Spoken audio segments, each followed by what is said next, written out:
2012년에 영국 신경재단에서 항상 이런 것들을 조사하는 단체들이 있는데 세계 각국의 행복 지수를 조사해서 2012년, 그렇게 오래되지 않습니다, 151개국을 조사를 했었습니다.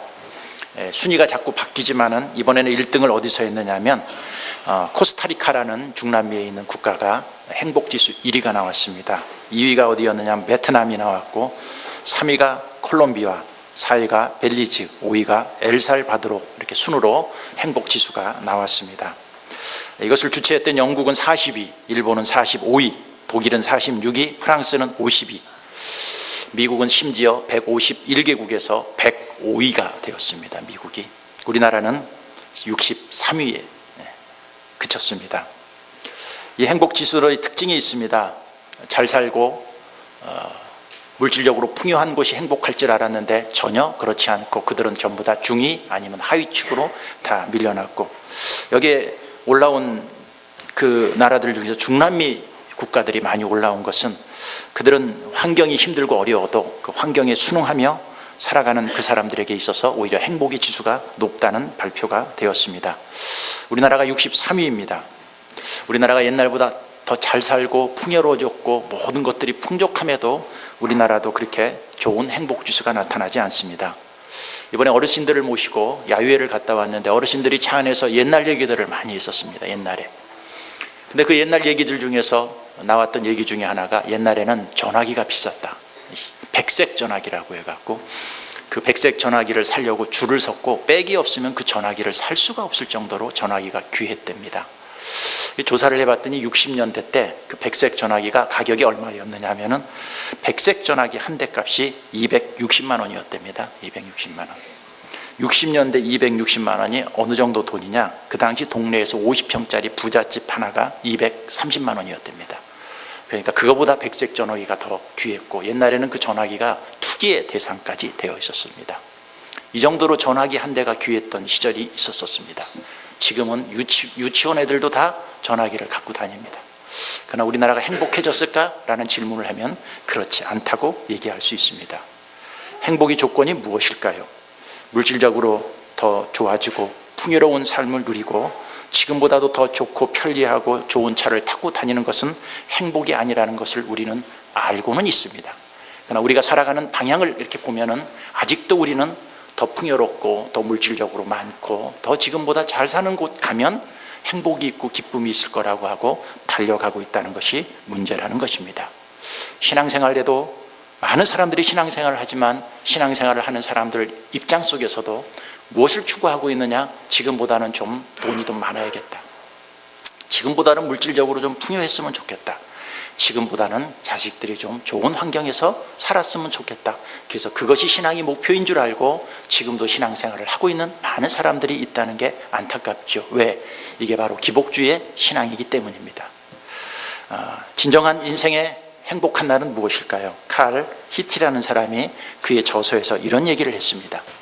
내 인생 최고의 날은 무엇을 자각하는 날이다? 사명을 자각하는 날이다. 그런 얘기를 했습니다. 교회가 있습니다. 교회는 어떤 교회가 진짜 올바른 교회고 어떤 교회가 올바른 방향을 향해서 가고 있는 교회일까요? 성도들이 사업이 잘 되어가고 물질적인 풍족함이 있는 교회가 행복한 교회일까요? 성도들이 영성이 충만해서 성령 충만한 교회가 진짜 행복한 교회일까요? 성도들이 자녀들이 잘 돼서 여기저기서 자녀들이 좋은 대학, 좋은 직장 들어갔다는 소식들이 들려졌을 때 그 교회가 행복할까요? 교회가 건축을 잘해서 좋은 시설, 편리한 곳에서 신앙생활을 하는 것이 행복한 교회일까요? 성도들이 교회 나와서 전부 다 기쁘게 즐겁게 봉사한다면 그게 행복한 교회일까요? 물론 이런 것들이 교회를 이루어나가는 데서 부수적인 요소일 수는 있지만 그것이 궁극적인 목적은 아니라는 것입니다. 이러한 모든 것들이 다 잘 되었었어도 방향을 잘못된 길로 간다면 그것은 잘못된 교회로 갈 수밖에 없다는 것을 알아야 됩니다.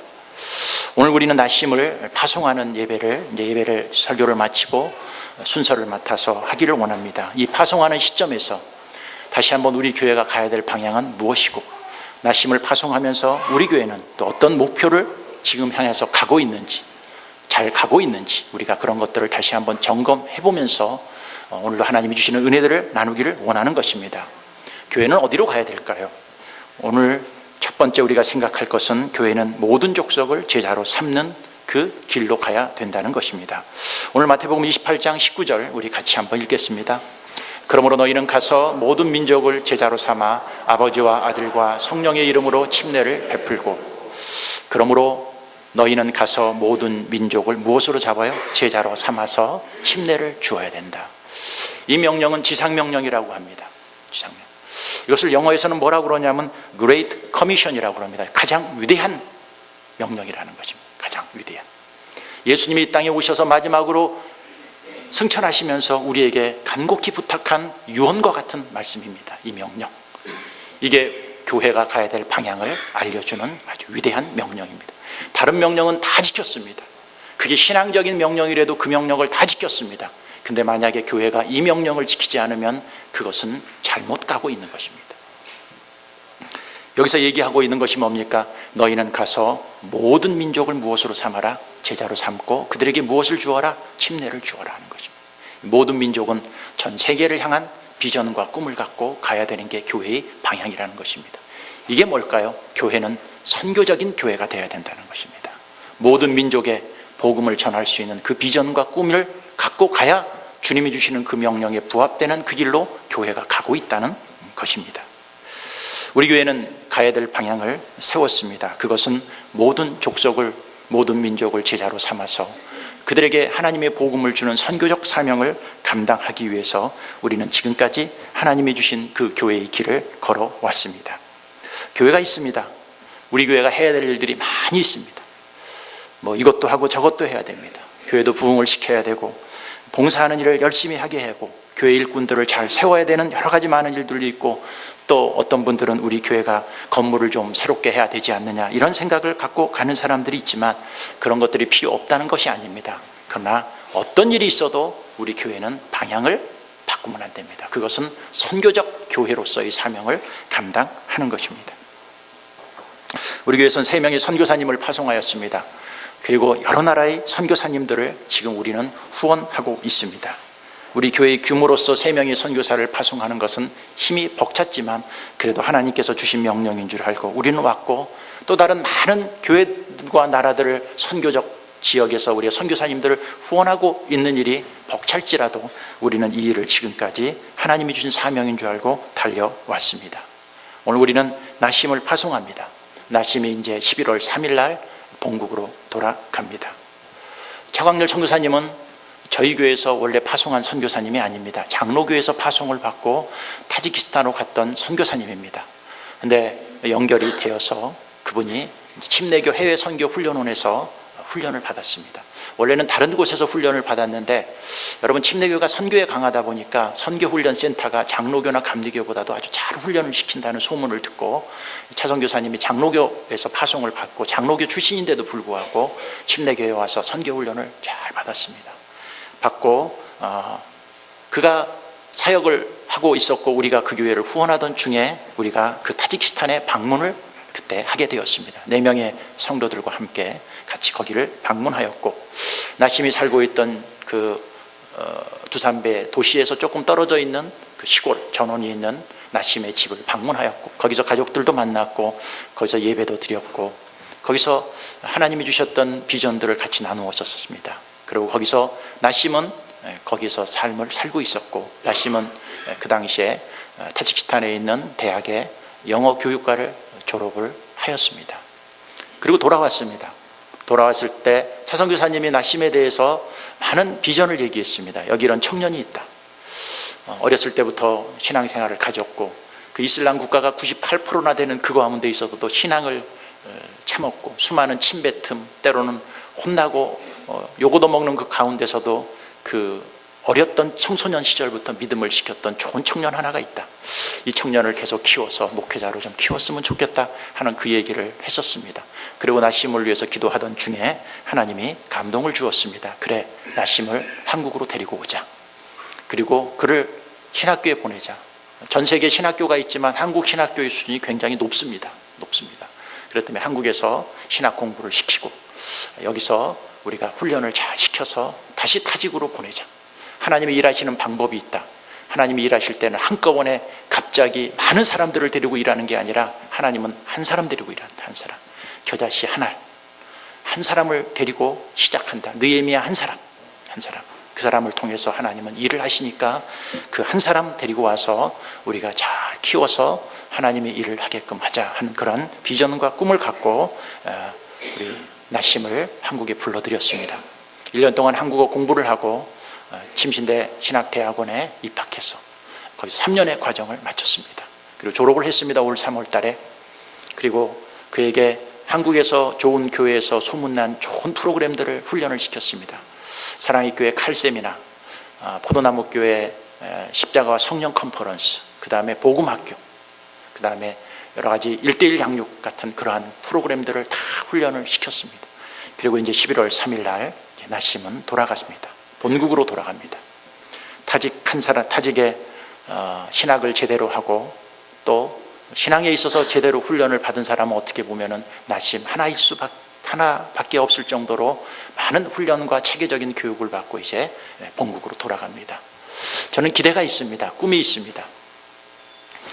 타지키스탄의 나심 한 사람은 어떻게 보면 초라하고 나약할 것 같을지 모르지만 하나님은 그 한 사람을 통해서 항상 일을 했다면 그 나심이 지금은 어떨지 모르지만 타직의 놀라운 역사와 비전을 이룰 수 있는 역사를 이룰 거라는 기대감이, 또 그러한 소원이, 그러한 꿈이 지금 우리에게 있고, 또 그 일에 다 동참을 하고 그 일에 합력하여서 나심이 들어왔을 때 누구 하나 반대하는 사람 없이, 또 들어와서도 때로는 반찬을 주고 때로는 용돈을 주고 때로는 옷도 사주고 신발도 사주고 양복도 사주고 이래가면서 지금까지 나심을 뒤에서 사랑으로 베풀어 주신 여러분들이 여기 있습니다. 저는 이 날이 참 감동적인 날이라고 생각합니다. 그리고 그동안 이 일에 협조하고 기도하고 함께하였던 여러분들에게 다시 한번 감사를 드리고 하나님께 영광을 돌립니다. 우리 선교는 하나님의 나라를 위해서 주신 이 사명이기 때문에 그게 힘들고 어려워도 우리가 가야 됩니다.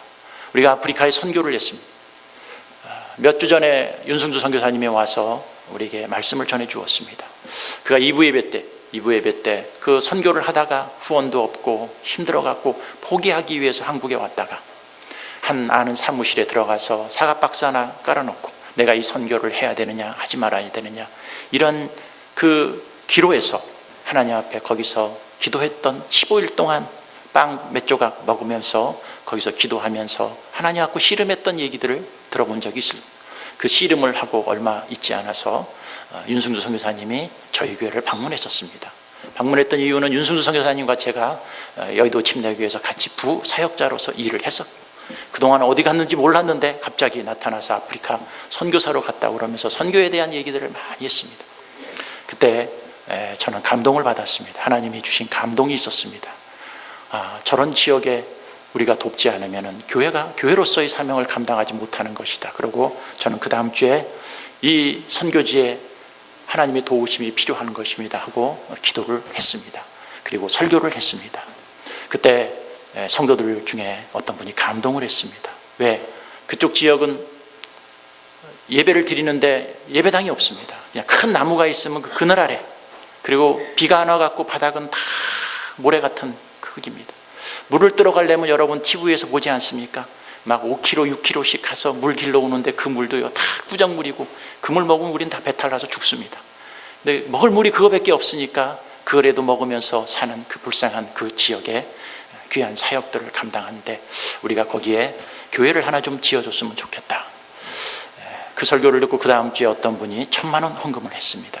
그리고 그 다음 주에 어떤 분이 또 1,000만 원 헌금을 했고 그 다음 주에 어떤 분이 500만 원 헌금을 했습니다. 그리고 우리가 이 일을 하라는 하나님의 사인이구나. 그러고 우리는 순종을 해서 4,000만 원을 모금해서 그 아프리카 그 지역에 교회를 하나 세웠습니다. 그 교회가 사진 한번 보여줄까요? 첫 번째 아프리카에 가면은 이렇게 큰 나무 아래에서 저렇게 예배를 드립니다. 예배를 드려요. 다음 사진도 이렇게 가는 곳마다 방문을 하면 우리는 교회를 방문하는 게 아닙니다. 저런 큰 나무 아래 가서 우리가 이렇게 예배를 드리고 그들은 찬양을 하고 열심히 하는데 이 교회를 지어줘야겠다고 우리가 첫 번째 세운 교회가 곽한양 교회입니다. 곽한양 교회 한번 보여주실래요? 이게 교회 그때 우리가 처음으로 세웠던 교회입니다. 4천만 원 정도 이렇게 들어갔고 교회를 지었는데 그 지역에서 이 건물이 제일 좋았습니다. 이 건물이 제일 좋아. 우리는 그렇게 많은 돈이 아니지만 그 지역에서 이게 가장 크고 가장 잘 지은 교회로 소문이 났었습니다. 그리고 얼마 있다가 한참이 지난 후에 어떤 분이 또 감동을 받아서 자기가 교회 헌금을 해서 교회를 좀 짓는데 헌신을 하고 싶다. 얼마의 헌금을 했습니다. 그리고 우리 성도들이 거기에 또 다 합세를 해서 모자란 금액을 채워갖고 두 번째 교회를 아프리카에 세웠습니다. 나타파르카코노 교회라고 그러는데 처음에 여기서 예배를 드렸었습니다. 여기서 저 나무 아래서 저렇게 몇 사람들이 모여갖고 예배를 드렸고 아이들은 저렇게 땅바닥에 앉아갖고 저렇게 있었습니다. 어린아이들은요, 여기는 여자아이들은 특히요, 어린아이들은요 팬티가 없어요. 팬티가. 그러니까 이런 땅바닥에 그냥 막 앉고 그러다 보니까 막 병도 생기고 어려움도 있어서 이런 데서 예배를 드려서는 안 되겠다. 이 목사님이 참 훌륭한 교회인데 교회를 하나 지어줬으면 좋겠다고 부탁을 해서 우리가 교회를 나타파르카코노 교회에다 건축을 하였습니다. 그 한번 장면 동영상으로가 이렇게 나와 있죠. 한번 보여주십시오.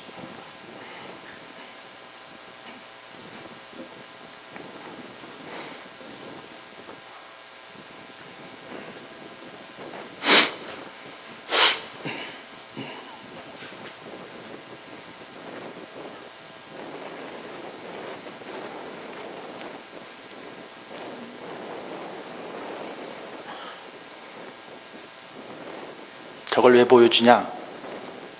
저것도 우리가 지었기 때문에 보여주는 거예요. 처음부터 보여줘야 되지 않나? 교회는 처음에 나옵니다. 이게 이제 나타파르타코 어려워갖고도 잊어버렸네. 이게 이제 교회입니다. 교회를 보면 저 앞에 여러분 영어로 써 있는 교회에 우리 대덕목양교회에서 후원을 해서 지었다고 이렇게 아마 쓰여져 있을 것입니다. 그래서 제 두 번째 우리가 저 교회를 이렇게 지었습니다. 짓고 나서 얼마 또 지났습니다. 얼마 지났는데 또 어떤 윤승주 선교사님이 이 지역에 좀 또 교회를 또 하나 지어줬으면 좋겠다 부탁을 해서 또 저희 교회 모든 성도들이 다 순종을 했습니다. 그 높은 지역에 있는 여러분이 잘 아는 마사이족들이 있는 그 곳입니다. 다음 예배드리기 전에 모습 한번 보여주실래요? 네, 마사이 건축 전에 저 사람들은 저기서 이렇게 예배를 드렸습니다. 그냥 산 등성이에 앞에서 목사님이 열심히 설교를 하고 저런 곳에서 이렇게 예배를 드렸던 곳에 우리가 저 목사님도 참 훌륭하게 목회를 하시는데 교회를 지어줬으면 좋겠다. 그래서 우리가 교회를 지어준 것이 올대 패시 교회입니다. 저게 높은 지역이 있기 때문에 벽돌을 갖고 올라가기가 힘들어요. 그래서 여기는 벽을 양철 같은 거 있지 않습니까? 가벼운 걸로 해서 건축 비용은 한 배 정도 적게 들었습니다. 그러나 이 교회를 지어줬습니다. 그리고 저거는 열쇠 전달하는 겁니다. 열쇠. 제가 입었던 저 빨간 옷, 저게 마사이 왕족들이 입는 옷입니다. 선물 받았습니다. 선물. 그래서 저 목사님한테 이 교회를 또 우리가 기증했고, 그 다음에 우리가 얼마 전에 선교관 건물, 이것은 저희 교회 혼자 힘으로 너무나 돈이 많이 들어서 저희 교회가 일부 또 다른 교회가 협력해서 선교관을 이렇게 지었습니다. 그리고 한 교회는 우리가 협력해서 하나 지었는데 현재까지 교회 건축 3개 했고 아프리카에, 그 다음에 선교관 건물 했고, 그 다음에 이제 타직에 일부 이제 헌금을 좀 보낸 것이 있는데 그것이 잘 더 좀 추가되어서 하나님의 꿈이 좀 이루어졌으면 좋겠다는 것이, 제가 이 일을 시작할 때 하나님 앞에 기도하면서 하나님이 그런 감동을 하나님 앞에 얘기했어요. 하나님, 제가 우리 교회에서 교회 선교지에 5개 지어주면 우리 교회는 알아서 하십시오 그랬어요. 알아서. 이제 한 개 남았어. 어떤 분을 통해서 여러분들이 좀 감동이 되면 이번엔 타직 쪽에나 어느 쪽에 다른 곳에 하나님의 교회를 좀 잘 이렇게 이루었으면 좋지 않겠는가. 그러고 나면 하나님이 우리 교회는 알아서 해줄 것 같아요. 알아서. 그 소원이 지금 거의 다다랐습니다. 여러분, 교회가 무엇입니까? 교회는 모든 족속을 제자로 삼는 교회가 되어야 됩니다. 모든 민족을 포함하는 그 비전과 꿈을 교회가 품지 않는다면 그건 교회가 가야 될 방향을 잃은 것입니다. 우리는 그 길을 갈 것입니다. 그리고 그 길을 향해서 흔들림이 없이 그 비전을 이룰 것입니다. 저만 가면 안 됩니다. 여러분의 생각과 사고와 신앙의 철학 속에서도 항상 갖고 있어야 될 삶의 꿈과 비전이 뭘까요? 우리 교회는 모든 민족을 제자로 삼는 교회, 선교적인 교회, 선교하는 일이라면 앞장서는 교회, 그리고 누가 선교한다고 그러면 누구 하나 반대하지 말고 자기를 희생하고 헌신해서라도 이 일들에 동참하고 함께하는 그러한 교회가 되기를 소원하는 것입니다. 소원하는. 저는 침례교 총회가 있습니다. 총회가 있으면은 거기에 총회장도 있고 무슨 여기도 있고 저기도 총회 안에서 할 일이 많이 있습니다. 다 정치적으로 가기 때문에 그런 일들은 할 생각이 전혀 없습니다. 근데 제가 교단에서 하고 싶은 거 한 가지가 있습니다. 그건 뭐냐면 해외 선교부 이사가 되는 것입니다. 근데 이사가 되려면 돈이 많아야 됩니다. 배달 막 몇십만 원씩 줘야 되고 선교지마다 다 쫓아다녀야 되고. 그러나 저는 그거는 좀 하고 싶어요. 왜? 하나님이 침례 교단에 그 선교하는 일에 좀 동참을 하고 함께 했으면 좋겠다 하는 그런 생각이 있기 때문입니다. 여러분들도 그런 비전과 꿈을 놓치지 마십시오.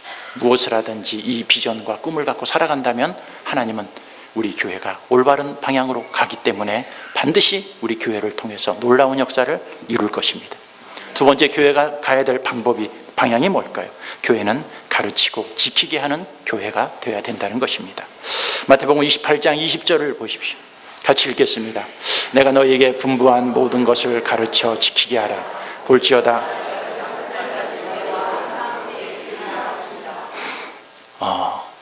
두 번째, 하나님께서 우리에게 주신 큰 명령이 있습니다.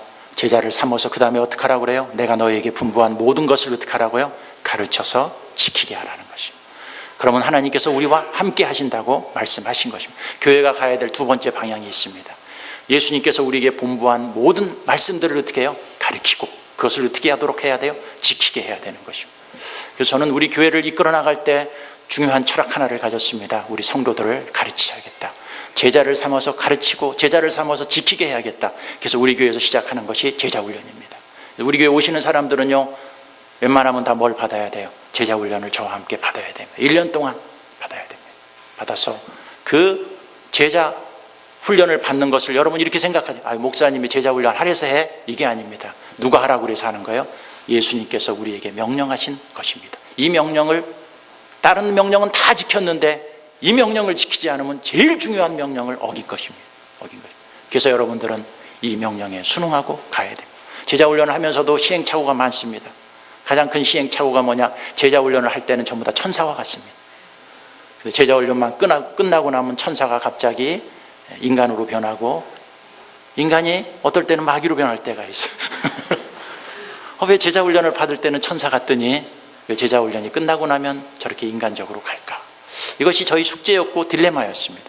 그래갖고 요새 다시 올부터 시작된 것이, 그래, 지도자 훈련을 시키자.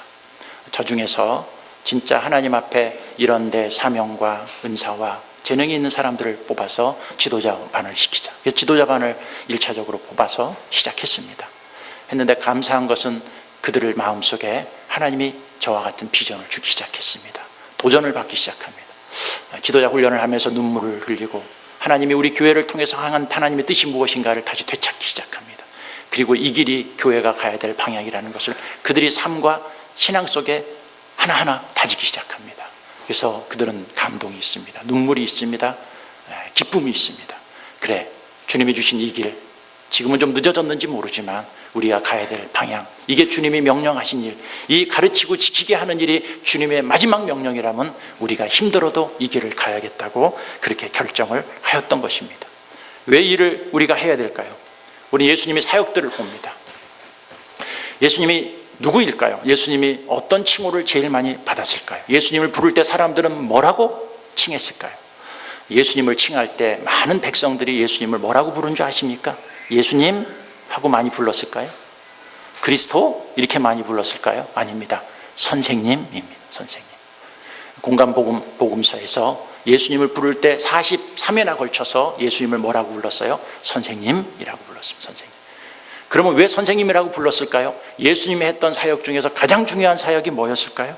누가복음 9장 38절에 이렇게 사람들은 부릅니다. 같이 읽겠습니다. 무리 중에 한 사람이 소리질러 이르되 선생님 청컨대 내 아들을 돌보아 주시옵소서. 이런데 왜 아들입니다. 예수님을 부를 때 뭐라고 불렀어요? 선생님 하고 불렀어요. 선생님. 혹은 랍비요? 랍비도 뭐예요? 교사라는 말, 율법 교사라는 말입니다. 산상 수훈이 있습니다. 마태복음 5장, 6장, 7장을 가리켜 산상수훈, 또 어떤 사람들은 산상설교라고 얘기합니다. 우리는 생각할 때 마태복음 5장, 6장, 7장이 예수님께서 수많은 사람들을 향해서 설교를 한 거라고 이렇게 생각하고 있는데 성경을 자세히 보면 그렇지 않습니다. 우리 마태복음 5장 1절을 보십시오. 제가 읽겠습니다. 예수께서 무리를 보시고 산에 올라가 앉으시니 제자들이 나온지라 입을 열어 무엇이요? 가르쳐 이르시되. 여러분, 설교한 것이 아닙니다. 가르친 겁니다. 가르친 것. 그러면서 뭐예요? 심령이 가난한 자는 복이 있나니 천국에 그들이 것이며 하고 가르쳤습니다. 마태복음 5장, 6장, 7장 마지막을 끝내면서 내린 결론이 무엇일까요? 7장 26절부터 제가 봅니다. 나 이 말을 듣고 행하지 아니하는 자는 그 집을 모래 위에 지은 어리석은 사람 같은 일이니 비가 내리고 창수가 나고 바람이 불어 그 집에 부딪힘에 무너져 그 무너짐이 심하니라. 예수께서 이 말씀을 마치며 무리들이 그의 무엇에 놀래요? 가르치심에 놀라신 거예요. 가르치심에. 그리고 뭐라고 그래요? 29절. 이는 그 무엇하는 것이 가르치시는 것이 권위 있는 자와 같고 그들의 서기관들과 같지 아니합니다. 예수님은요, 설교를 한 게 아니라 무엇 하셨어요? 가르치셨어요. 그리고 가르치시는 거에 사람들이 놀란 거예요. 아, 서기관들과 가르치는 게 뭐 다르구나. 뭔가 좀 권위가 있고 능력이 있구나. 예수님은요, 가르치시는 분이었습니다. 그런 그분이 설교를 안 했을까? 설교도 했습니다. 설교도 했지만 그의 사역의 대부분은 어떤 거였어요? 가르치는 일이었습니다. 마가복음 1장 21절 같이 한번 읽겠습니다. 그들이 가버나움에 들어가니라. 예수께서 곧 안식일에 회당에 들어가 가르치심에 뭇사람이 그의 교훈에 놀라니 이는 그가 가르치는 것이 권위 있는 자와 같고 서기관들과 같지 아니하며. 마가복음 1장 21절 한번 볼까요? 뭐라고 그래요? 그들이 가버나움에 들어가시니 예수께서 곧 안식일에 회당에 들어가 무엇 하셨어요? 가르치셨습니다. 예수님 회당에 가서 하는 일이 뭐였어요? 가르치셨어요. 22절에도 그가 가르치니까 뭇사람이 그의 교훈에 놀라니 이는 그가 무엇하는 것이 가르치는 것이 가르치는 거였어요. 요한복음 14장 25절 같이 읽겠습니다. 내가 아직 너희와 함께 보혜사 곧 아버지께서 내 이름으로 보내실 성령 그가 너희에게 모든 것을 가르치시고 내가 너희에게 말한 모든 것을 생각나게 하리라. 보혜사 성령님이 하시는 일이 뭐냐? 보혜사 곧 아버지께서 내 이름으로 보내실 성령 그가 너희에게 모든 것을 어떻게 해요? 가르치시고 내가 너희에게 말한 모든 것을 생각나게. 여러분, 성령의 역할이 뭘까요? 예수님이 가르치신 것을 가르치는 거예요. 그리고 그러한 것들을 어떻게 하시는 것이 성령의 사역이에요? 생각나게 하는 게 무슨 사역이에요? 성령의 사역이에요. 성령의 사역에서 제일 중요한 게 뭘까요? 여러분, 예수님의 말씀을 가르치고 생각나게 하는 거예요. 생각나게. 성령도 역할이 뭐예요? 성령의 역할이 뭐예요? 가르치시고 생각나게 하는 거예요. 에베소 4장 11절을 보십시오. 같이 읽겠습니다. 그가 어떤 사람은 사도로, 어떤 사람은 선지자로, 어떤 사람은 복음 전하는 자로, 어떤 사람은 목사와 교사로 삼으셨다. 여기 뒤에 보면 어떤 사람은 목사와 교사로 삼으셨으니 이 말을 사람들은 착각합니다. 목사 그리고 다른 교사 이렇게 분리되는 사람으로 보지만 원어로 보면 이렇게 되어 있습니다. 목사 곧 교사로 삼으셨으니입니다. 목사와 교사는 같은 말이에요. 원어적으로 봤을 때 목사가 하는 일, 가장 중요한 일이 뭘까요? 가르치는 것입니다. 가르치는 것. 목사의 직무에 있어서 떼어놓을 수 없는 게 뭘까요? 그것이 뭘까요? 가르치는 일이었습니다. 예수님이 이렇게 가르쳤습니다.